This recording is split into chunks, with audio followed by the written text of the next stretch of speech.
तो मनुष्य हो वही रस खाने बसो ब्रज गोकुल गाँव के ग्वारन। जो पशु हो तो कहाँ बस मेरो, चरो नित नंद के धैनु माझारन। पहन हो तो वही गिर को जो धर्यो कर छत पुरंदर धरन। जो खग हो तो बसो करो मिली कालिंदी कुंद कदम की डारन डारन पे। तो इसका अर्थ देखते हैं। मनुष्य हो तो वही, मतलब यहाँ पर पूर्व जन्म की बात कही गई है। रस खान मतलब श्री कृष्ण के लिए आया है, नाम है ये।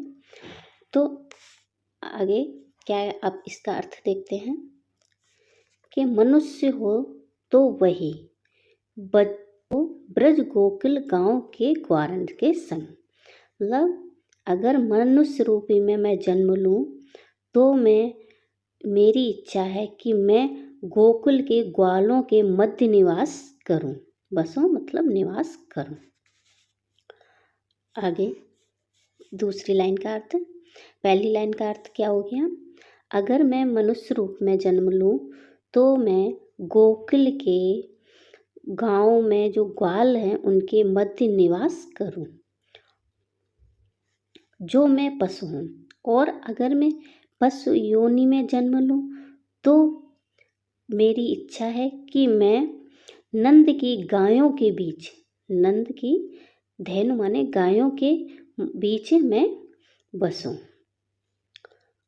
लाइन का अर्थ देखते हैं। तीसरी लाइन का अर्थ क्या हो गया, अगर मैं पहन हो तो वही, पहन मतलब अगर मैं कोई पत्थर बनूं तो मेरी क्या इच्छा है कि जो श्री कृष्ण ने इंद्र का घमंड चूर करने के लिए श्री कृष्ण ने अपनी उंगली पर धारण किया था, तो क्या इच्छा है, अगर मैं पत्थर हूँ वह बनूं जो श्री कृष्ण ने इंद्र का घमंड चूर करने के लिए अपने उंगली पर धारण किया था।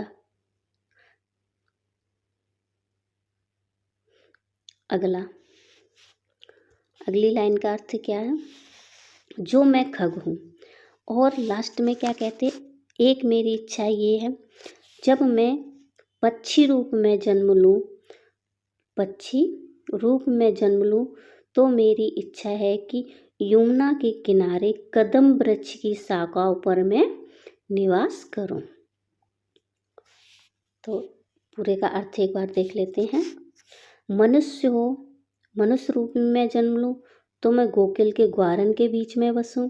जो मैं पशु हूँ तो नंद बाबा की धैनु के बीच में बसूं। जो मैं पर्वत हूँ तो वही बनूं पर्वत जो श्री कृष्ण ने उंगली पर धारण किया था इंद्र करने के लिए। और लास्ट में क्या कहते हैं, अगर मैं पक्षी बनूं तो मैं कदम की डाली पर बसूं, जहाँ पर यमुना नदी के किनारे जहाँ श्री कृष्ण निवास। आगे अब दूसरा देखते हैं। आज गई भोर ही हो रस खान रही वही नंद के बोहनी।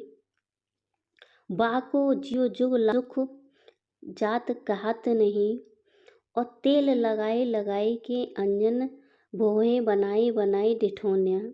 डारी महेलानी हर निहारत बरत ज्यों पुचकारत न्योछान। छो निही। तो एक बार इसका अर्थ देखते हैं। आज मैं भोर ही हो। तो पहली लाइन का अर्थ देखते हैं। आज मैं, भोर मतलब सुबह ही, रस खान मतलब श्री कृष्ण नंद बाबा के आंगन गई थी, श्री कृष्ण को देखा। आज मैं सुबह ही नंद बाबा के आंगन गई थी, वहाँ मैंने श्री कृष्ण को देखा। क्या देखा, बाको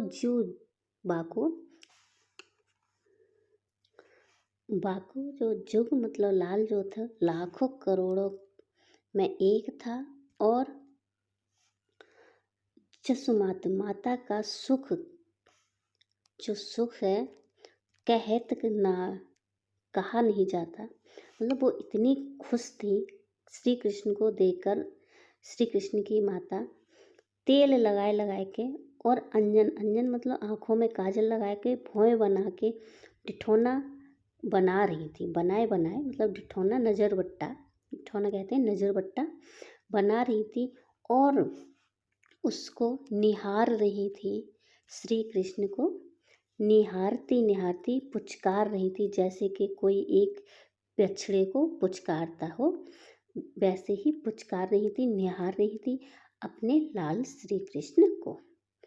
अगला,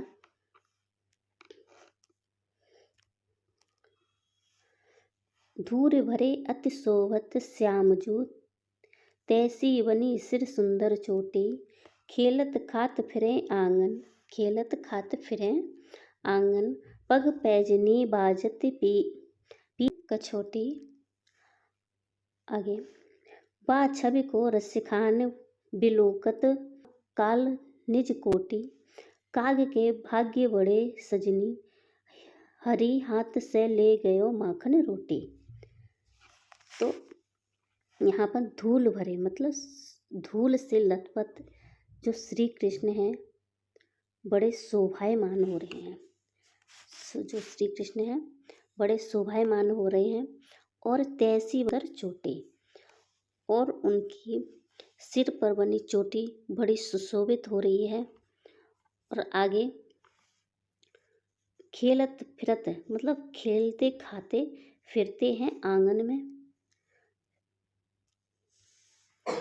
खेलत खात फिरे आंगन, और पग पैजनी फिर कछोटी। मतलब क्या है, वो खेलते खाते हुए अपने आंगन में विचरण कर रहे हैं और पैरों में पायल भाज रही है और पीले रंग की छोटी सी धोती पहने हुए हैं। कछोटी मतलब छोटी सी धोती पहने हुए हैं।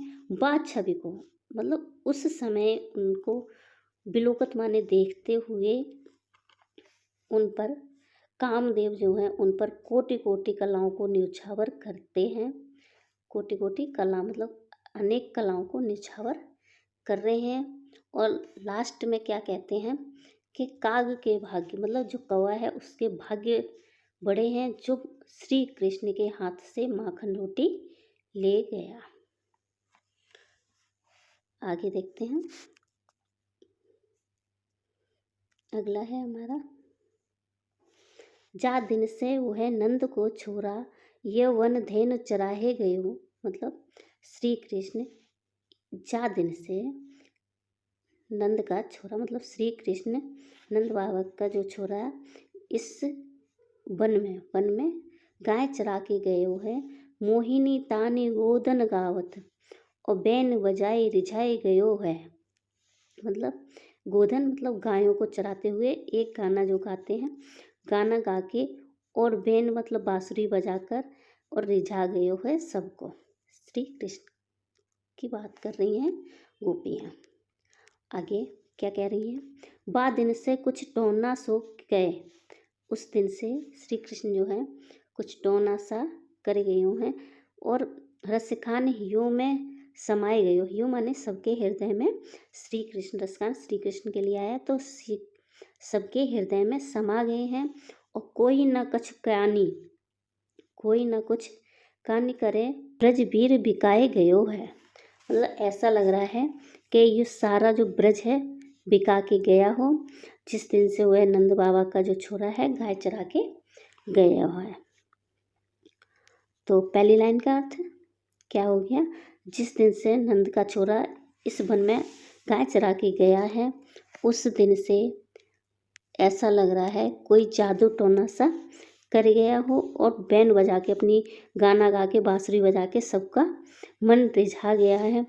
और तीसरी लाइन का अर्थ कि कोई टोना सा कर गया हो और कोई ना कुछ अब कहे, कोई कुछ नहीं कह सकता है कि पूरा जो ब्रज है वो बिका गया है।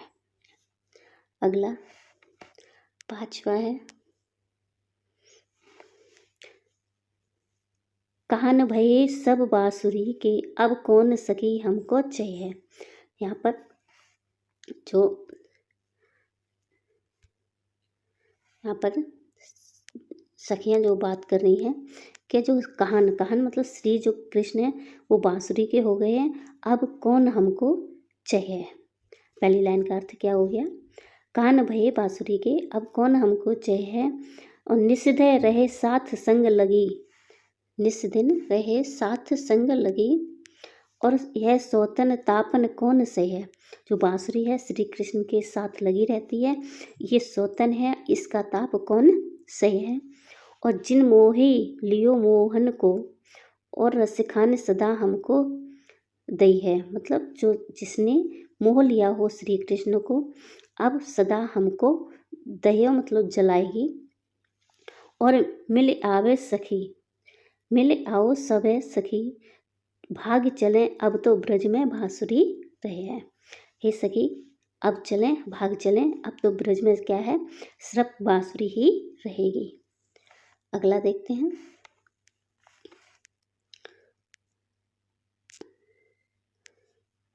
अगला है, मोर पखा सिर ऊपर राखियो गुंज की। यहाँ पर जो सखियाँ हैं वो कह रही हैं कि मोर पखा सिर ऊपर राखियो, मतलब सिर पर मोर पंख भी धारण करेंगे, और गुंजन की माला पहरूंगी, मतलब जो सखियाँ हैं वो कह रही हैं वो गुंजन की माला पहनूंगी। ओढ़ पीताम्बर ले लुकुटी वन गोधन ग्वारन संग फिरूंगी, मतलब पीताम्बर भी पहनूंगी, पीले वस्त्र धारण करूंगी, और गोधन मतलब गाना गाऊंगी, ग्वारन के संग भी फिरूंगी। आगे कहती हैं, भवतो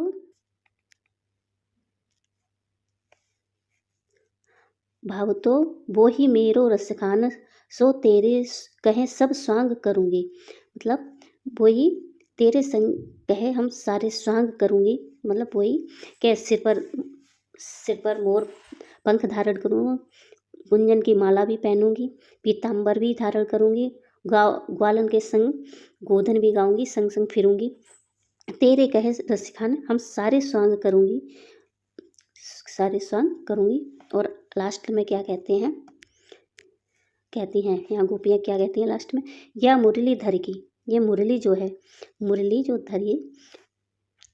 धर की मतलब जो मुरली है वो श्री कृष्ण की है, अधरन ना धरूंगी, अधरन धरी श्री कृष्ण की, 2 बार अधरन श्री कृष्ण के अधरन धरी वो ना धरूंगी, मुरली ना धरूंगी, मतलब ओठों पर मुरली ना धरूंगी, और उसके कहने से मैं सारे स्वांग करूंगी।